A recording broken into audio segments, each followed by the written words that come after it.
ఎంతసేపు అని నేను వండిన వంటలకి నేను ఒక్కదాన్ని బలి అవ్వాలి చెప్పండి. నాతో పాటు మా ఫ్రెండ్స్ కూడా బలయ్యారు ఈసారి. హాయ్ ఫ్రెండ్స్, అందరికీ గుడ్ ఈవినింగ్. ఎలా ఉన్నారు? మాదాపూర్ 100 ఫీట్ రోడ్ నుంచి లెఫ్ట్ సైడ్లో గాయత్రి నగర్ వెళ్ళే రూట్. అక్కడ చేపల మార్కెట్ అనమాట. మొత్తం ఈ చివరి నుంచి ఆ చివరి వరకు గాయత్రి నగర్ వరకు చేపల మార్కెట్ ఉంటుంది.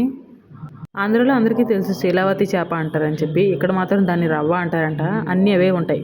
అక్కడ పెద్ద వ్యాన్ ఉంది చూసారా, ఎక్కడి నుంచో అనమాట. దాంట్లో నుంచి చేపలు వస్తుంటాయి. ఇక్కడ అందరికీ డిస్ట్రిబ్యూట్ చేస్తారు, ఫ్రీగా కాదు, వాళ్ళు డబ్బులు కొనుక్కుంటారు అనమాట. చూసారు కదా మన చేపల బ్రో ఎలా కట్ చేస్తున్నారో, చాలా నీట్గా కట్ చేస్తున్నారు. కట్ చేసే విధానం చూస్తుంటే బాగానే ఉంది. చేపలు చూడడానికి అయితే సూపర్ ఉంటాయి, కానీ మాస్ లెవెల్ గ్యాంబ్లింగ్ ఉంటుంది అనమాట. 2 కేజీల చేప కూడా కట్ చేసిన తర్వాత 1 కేజీ పావు కేజీకి వస్తుంది.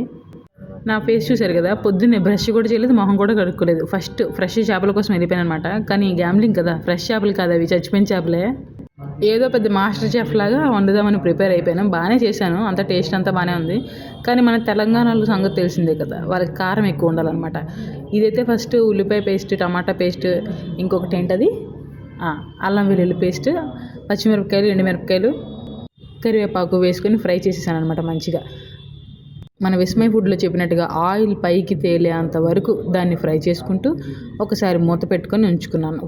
ఒక ఫోన్తో నేనే వీడియో తీసుకొని ఇంకొక చేతితో వంట చేసుకుంటున్నాను అనమాట. సో అందుకని కొంచెం అక్కడ చిన్న కన్ఫ్యూజన్.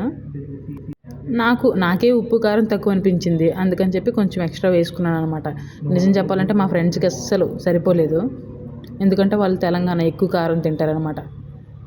చేపల కూర చేసే విధానం అయితే ఇదే. ఎంతకంటే మంచిగా ఇంకా మంచి వీడియోస్ ఉన్నాయి యూట్యూబ్లో, చూసుకోండి, పర్వాలేదు. నేను చేసిందే చేయాలని రూల్ ఏం లేదు. కాకపోతే ఏదో టైంపాస్ కోసం నేను కూడా మీకు చెప్తున్నాను అనమాట, ఆ ప్రాసెస్ అనమాట.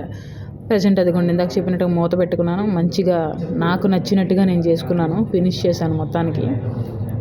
ఇప్పుడు నా సబ్స్క్రైబర్ని మరియు నా కర్రీ తిన్న మనిషిని కూడా నేను ఇంటర్వ్యూ చేయాలనుకుంటున్నాను. కమాన్ సౌమ్య.